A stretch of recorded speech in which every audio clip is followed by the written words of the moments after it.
नमस्कार, मैं आपका साथी सुमित अवस्थी। शाम के 7 बजने वाले हैं। आइए शुरू करते हैं रोज की तरह आज का शो चक रिव्यू। क्या पाकिस्तान के नए रहमान डकैत के टारगेट पर दिल्ली है? इस खबर को 15% दर्शकों ने देखना चाहा है। ये आज की चौथी स्टोरी आई है। नंबर 2 पे जो स्टोरी हमने आज दी थी पोलिंग के लिए वो थी कि अब खाड़ी में जंग हो चुकी है प्रचंड। ट्रंप ने क्यों कहा ईरान खाली करो? इस खबर को 18% दर्शकों का वोट आज मिला है। और गड्ढे में मरती दिल्ली, कमल को किसने मारा? इस खबर को 22% दर्शक देखना चाहते हैं। और चौथी खबर जो आज अव्वल नंबर बनकर उभर के आई है वो है घूसखोर पंडित पर जाती जंग। इस खबर को सबसे ज्यादा 45% लोग देखना चाह रहे हैं। तो ये शुरुआत इसी बड़ी खबर के साथ करते जो आज दिन भर सुर्खियों में रही। फिल्म घूसखोर पंडित पर मचा हुआ है विवाद, बवाल और सवाल पूछे जा रहे हैं, जिसमें स्क्रीन पर एक्शन बाद में होता है, समाज में एक्शन पहले होने लगता है। कबीरदास जी का एक मशहूर दोहा है कि पोथी पोथी पढ़ पढ़ कर जग मरा, पंडित भया न कोई, ढाई आखर प्रेम का पढ़े सो पंडित होए। लेकिन पंडित यानी पंडित के साथ घूसखोर जैसा अपमानजनक विशेषण लगाकर बनी फिल्म पर हंगामा मच गया है। मनोज वाजपेयी जिस फिल्म घूसखोर पंडित में लीड रोल में है, उस फिल्म पर आज मुकदमा हो गया। यह मुकदमा लखनऊ में हुआ और स्वयं मुख्यमंत्री योगी आदित्यनाथ के निर्देश पर हुआ।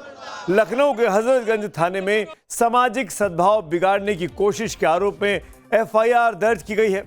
हजरतगंज पुलिस ने 3 बिंदुओं पर मुकदमा इस फिल्म पर किया है। पहला, जातिगत अपमान, दूसरा, सामाजिक आक्रोश और तीसरा, शांति भंग करने का प्रयास। हजरतगंज पुलिस के खुद संज्ञान लेकर फिल्म के डायरेक्टर और उनकी टीम के खिलाफ मामला दर्ज किया गया और जांच भी अब शुरू कर दी गई है। देखिए, जिस ढंग से फिल्मी दुनिया के लोग भारत की संस्कृति को और खासकर ब्राह्मण समाज को टारगेट कर रहे हैं, बहुत ही निंदनीय है। इस प्रकार के जो चलचित्र हैं वो समाज में प्रदर्शित नहीं होने चाहिए।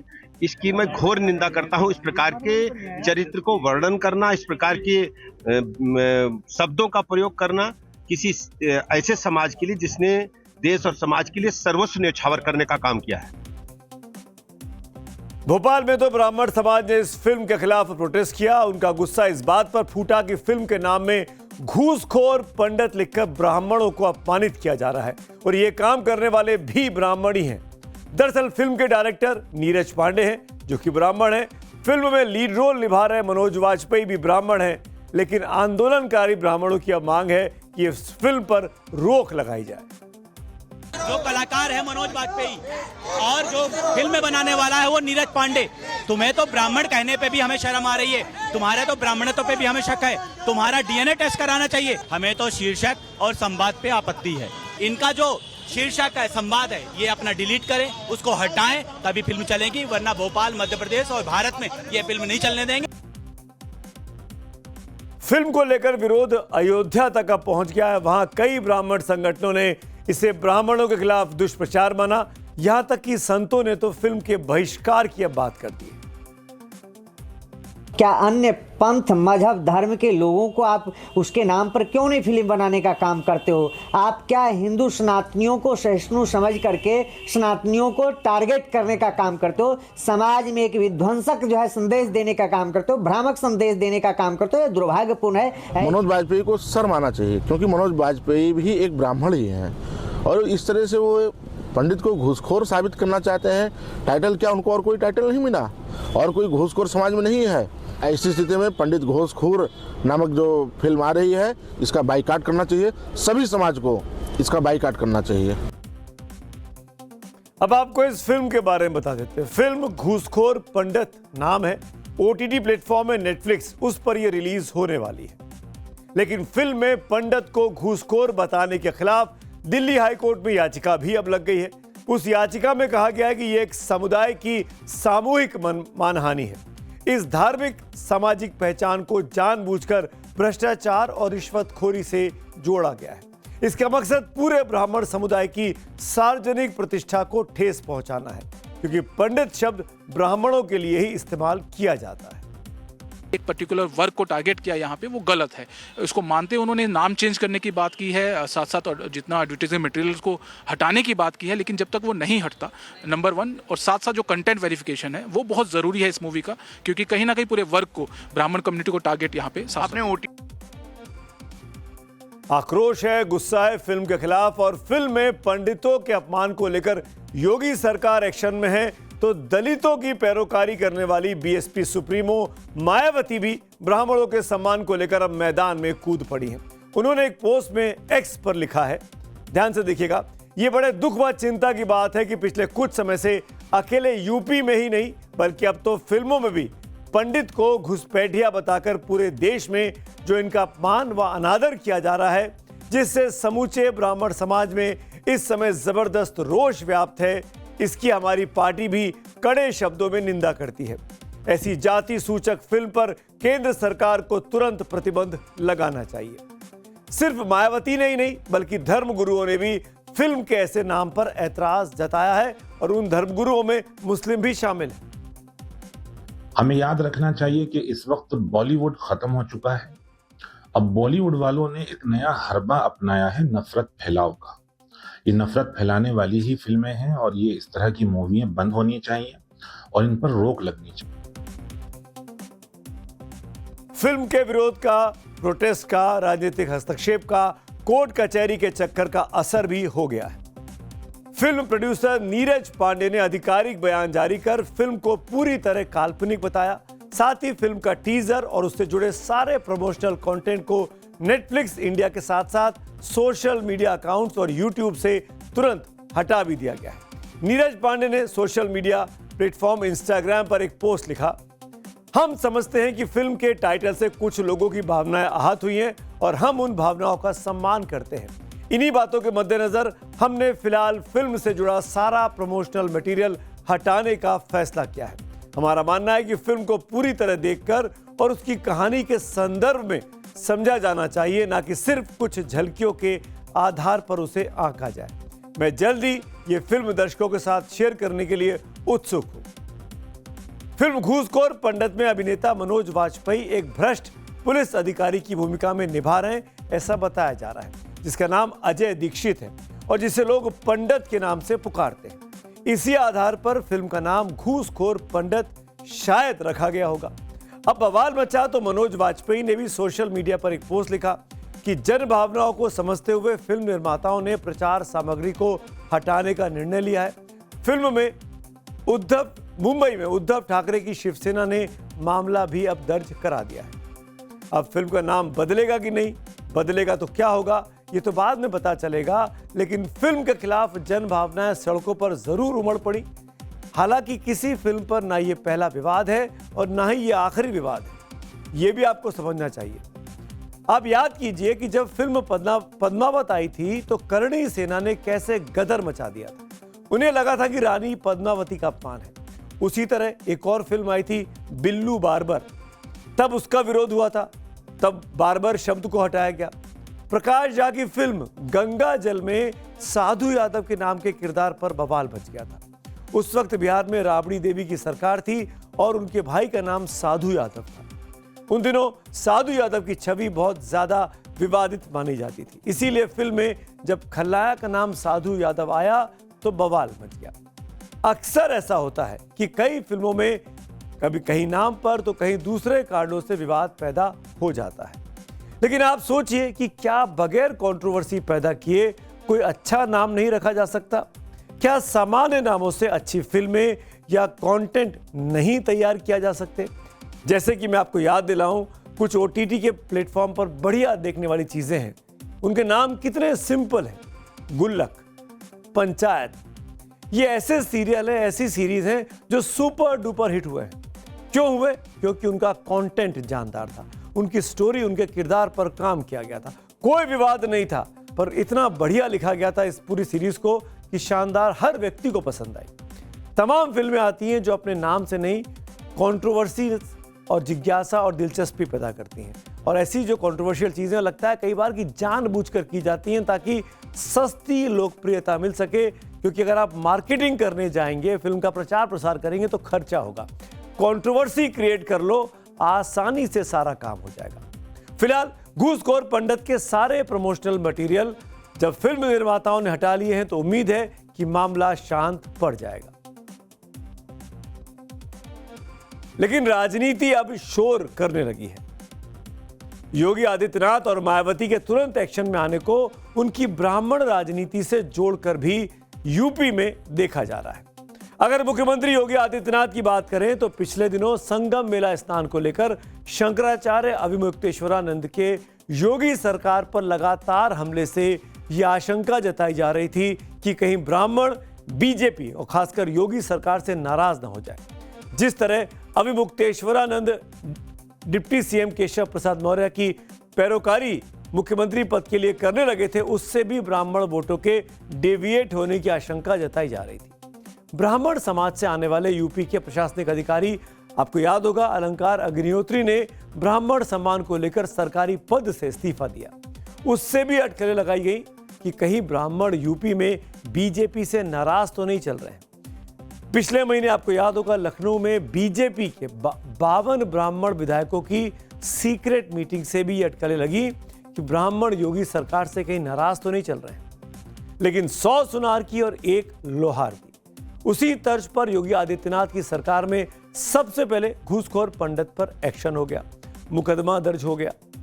आपको याद कराएं कि आज देश में तमाम राज्यों में तमाम मुख्यमंत्री हैं और कुछ राज्यों में तो चुनाव भी होने वाले हैं, जैसे बंगाल में, असम में, केरल में, तमिलनाडु में।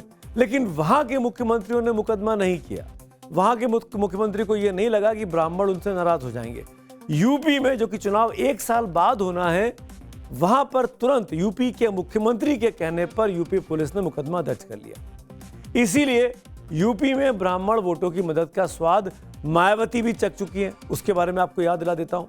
2007 में यूपी में अरसे बाद पूर्ण बहुमत की सरकार बनी थी और वो मायावती की सरकार थी।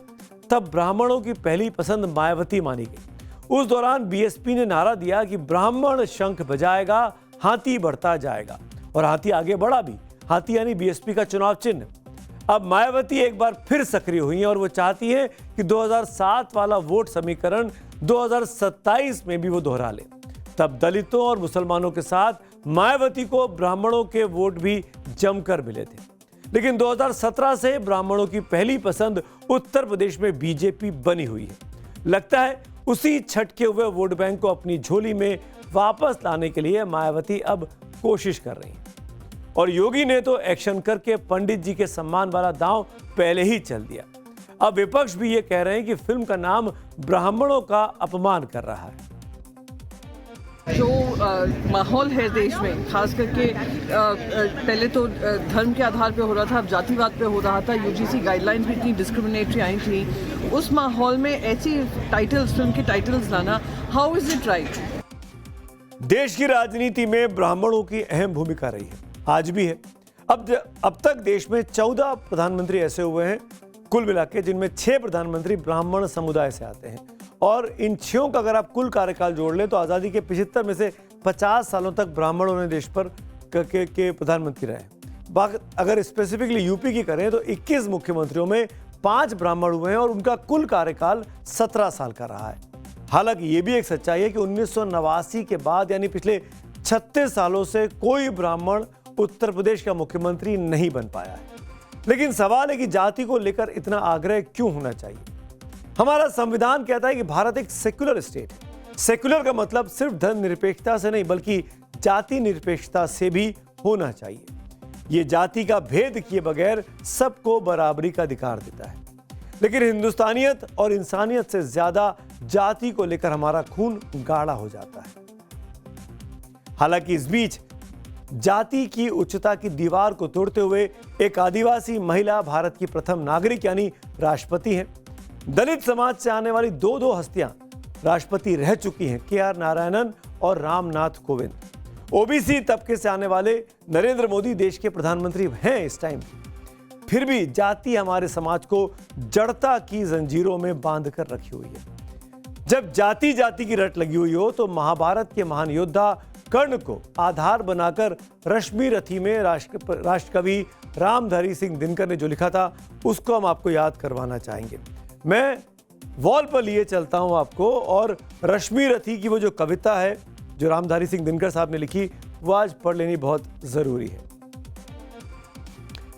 रश्मि रथी में रामधारी सिंह दिनकर ने जो लिखा उसको हम आपको याद करा दें।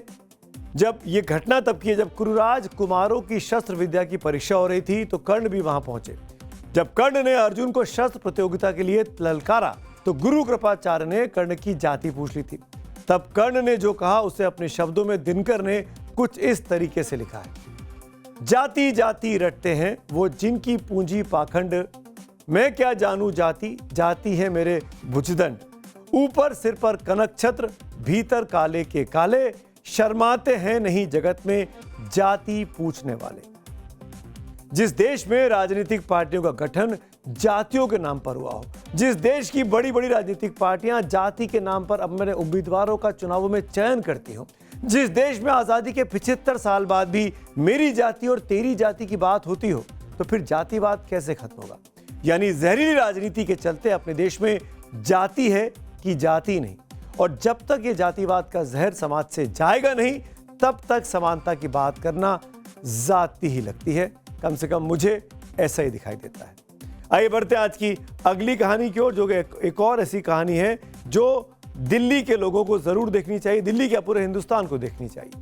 नोएडा में हुई इंजीनियर युवराज की मौत तो आपको याद होगी।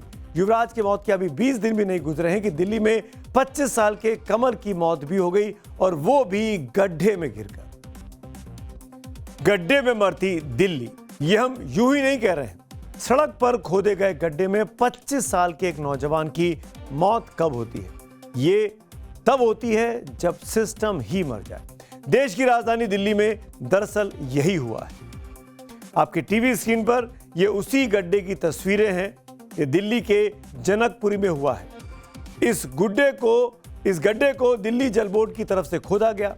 यहाँ दिल्ली जल बोर्ड का काम चल रहा था, लेकिन रात के अंधेरे में यही गड्ढा कमल नाम के एक नौजवान के लिए मौत का कुआं बन गया। मैं घर आ रहा हूं, जनकपुरी डिस्ट्रिक्ट सेंटर पर हूं, यही कमल के आखिरी शब्द थे।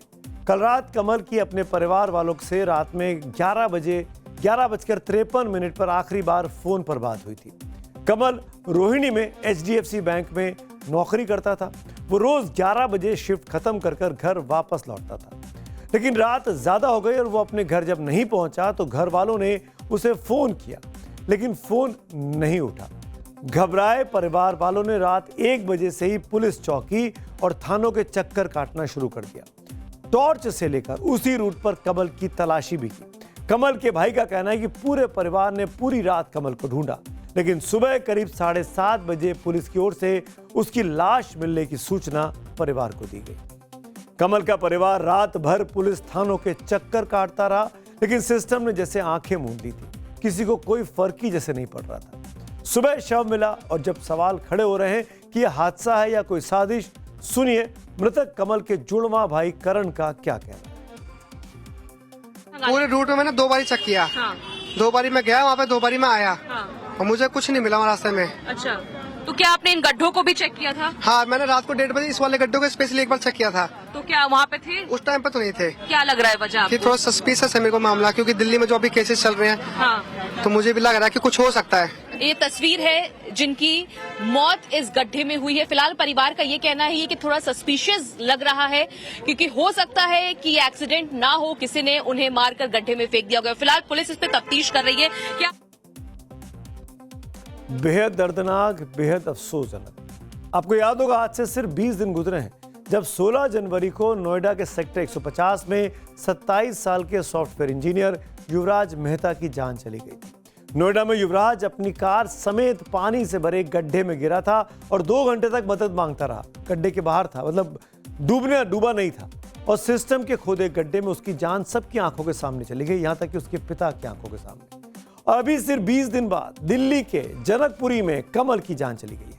क्या हमारा सिस्टम मिडिल क्लास के लोगों की जिंदगी को ऐसे ही तौलता है? एक तराजू में ठेकेदार की कमाई और सिस्टम का करप्शन, दूसरी तरफ नौजवानों की जिंदगी। नोएडा में गड्ढा पानी से भरा था, दिल्ली में सूखा था, लेकिन युवराज और कमल दोनों की मौत एक जैसे तरीके से हुई। एक 27 साल का था, एक 25 साल का था। दिल्ली देश की राजधानी है, यहाँ देश की सबसे बड़ी पंचायत संसद भी है, यहाँ देश की सबसे बड़ी अदालत सुप्रीम कोर्ट है, जहाँ हर गली में सीसीटीवी कैमरे लगे होने के दावे दिल्ली पुलिस करती है। लेकिन उसी दिल्ली के जनकपुरी में सड़क पर एक गड्ढा खुला पड़ा था। ना कोई चेतावनी, ना कोई साइन बोर्ड, जो बैरिकेड लगाए गए थे वो भी नाकाफी थे।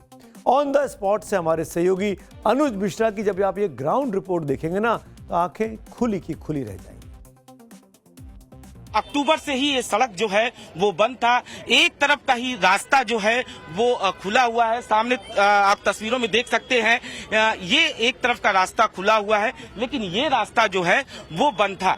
लेकिन जो चश्मदीद हैं, जो आई विटनेस हैं, उनका साफ तौर पे ये कहना है कि सामने जो आप बैरिकेड देख रहे हैं और बीच में जो पर्दा देख रहे हैं वो आज सुबह लगाया गया। यानी उन दोनों बैरिकेड के बीच में बाकायदा इतना जगह है कि बाइक आराम से आ सकती है। और यही वजह है कि शॉर्टकट की वजह से कई लोग जो हैं वो इस जो वो खुला हुआ हिस्सा था वहां से आने की कोशिश करते थे। ये मिट्टी जो आप देख रहे हैं, इसके बारे में भी आई विटनेस का ये कहना है कि ये सुबह के वक्त ये मिट्टी जो है वो डाली गई थी, यानी इतनी मिट्टी यहाँ पर नहीं थी।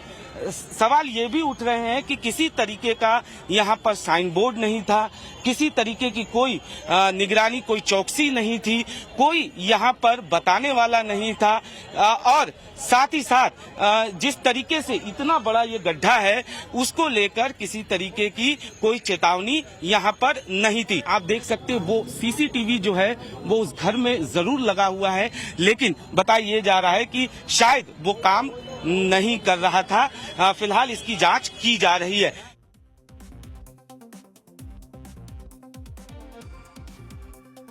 जिस सड़क को दोनों तरफ से बंद बताया जा रहा है वो सड़क पूरी तरह से बंद नहीं थी। दो बैरिकेड के बीच इतनी जगह छोड़ी गई थी कि बाइक आराम से निकल जाए। दूसरी तरफ ना डिवाइडर, ना रोशनी, ना कोई चेतावनी। मेरा सवाल है, अगर इसे सुरक्षा कहते हैं तो असुरक्षा किसे कहा जाएगा? और इतना ही नहीं, पुलिस की तरफ से दावे किए गए कि रात में तलाशी की गई थी, टावर लोकेशन निकाली गई, 2 घंटे सर्च भी चला। लेकिन सवाल है, कमल की डेड बॉडी मिली कब? जब सुबह एक आम आदमी ने पीसीआर को कॉल किया, यानी सिस्टम को लाश ढूंढने के लिए भी नागरिक की जरूरत पड़ी। क्या करती है हमारी पुलिस? विजुअल में जो गड्ढे का साइज दिखाई दे रहा है उसमें तो लगता है कि पूरी की पूरी बड़ी बड़ी कारें भी समा सकती हैं अगर रास्ता बंद ना हो तो। बाइक की क्या औकात? करीब 20 फीट चौड़ा, 20 फीट लंबा ये गड्ढा दिखाई दे रहा है। इसमें अंदर कोई भी समा सकता है। और ये वहाँ का सीवेज लाइन है, उसको ठीक करने का काम किया जा रहा है। ये देखिए साइज, यहाँ अगर आप बिग वॉल पे देखें, इतना बड़ा गड्ढा है। इसमें बाइक सवार तो क्या, इसमें कम से कम 10 बाइक सवार भी एक साथ गिर सकते हैं। और इसको ठीक नहीं किया गया। और जब यह दुर्घटना घट गई, कमल हमारे बीच में नहीं रहा, पूरा परिवार परेशान रहा, तब सुबह होते से ही पॉलिटिकल टूरिज्म इस जगह का, जनकपुरी का, चालू हो गया। ऐसे ऐसे नेता भी पहुंच गए इसको देखने के लिए जो जनकपुरी से दूर से चुनकर आए हैं। पर पॉलिटिकल टूरिज्म तो करना था उनको, पहुंच गए, कार्रवाई की जाएगी, कार्रवाई कर दी गई। कार्रवाई किस पे हुई? फिर 3 जूनियर इंजीनियर पर। हमेशा की तरह जूनियर इंजीनियर को जिम्मेदार बता दिया जाता है। चाहे नोएडा का मामला हो, चाहे इंदौर का मामला हो, जूनियर इंजीनियर मारे जाते हैं। जो बड़े बड़े नेता ठेकेदार बैठे हुए हैं उनका साथ क्या होता है मुझे बताने की जरूरत नहीं है। जनकपुरी पुलिस स्टेशन में ठेकेदार और दिल्ली जल बोर्ड के संबंधित अधिकारियों के खिलाफ धारा 105 BNS यानी गैर इरादतन हत्या के तहत मुकदमा दर्ज किया गया है। फॉरेंसिक टीम मौके पर पहुंचकर जांच कर रही है। इसी बीच प्रतिपक्ष के नेता राहुल गांधी ने एक पोस्ट करके सवाल खड़े कर दिए हैं। राहुल ने लिखा, हिंदुस्तान में फैली लालच और लापरवाही की महामारी आज फिर एक युवा की जान ले गई।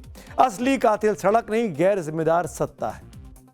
क्योंकि अब सवाल उस हर आदमी का है जो रात में घर लौटता है और भरोसा करता है कि उसने तो पूरा टैक्स दिया है, वो तो ईमानदारी का पैसा कमा रहा है, उसको कम से कम सड़क अच्छी मिलेगी, सड़क पर रोशनी मिलेगी, सड़क पर अगर कुछ दुर्घटना घट गई तो अस्पताल अच्छे मिलेंगे। अब उसकी जान नहीं जाएगी, लेकिन ऐसा होता नहीं है।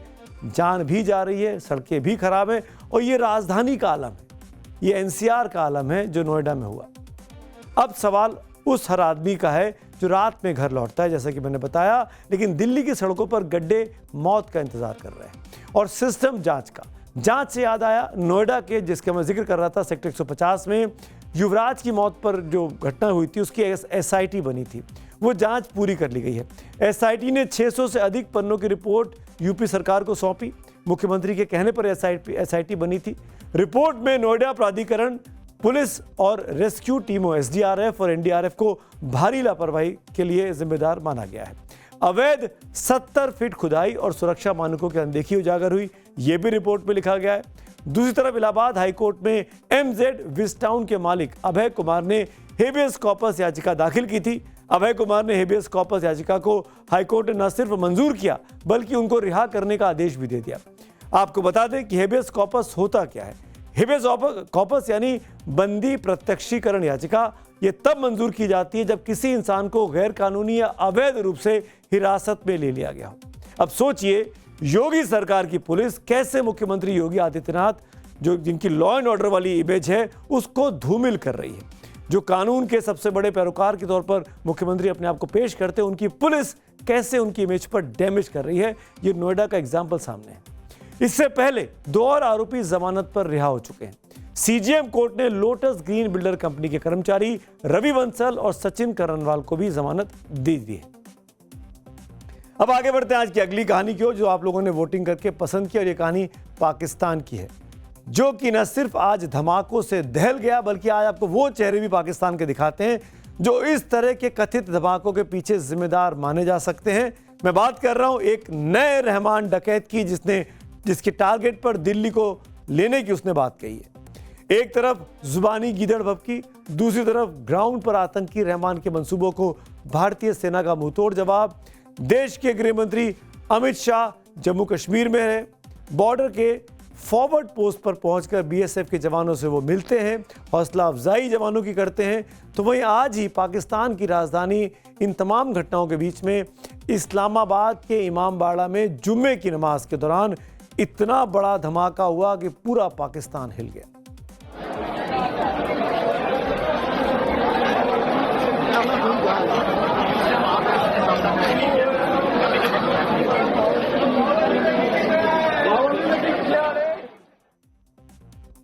इस्लामाबाद के जिस इमामबाड़े पर अटैक हुआ वो शिया मस्जिद।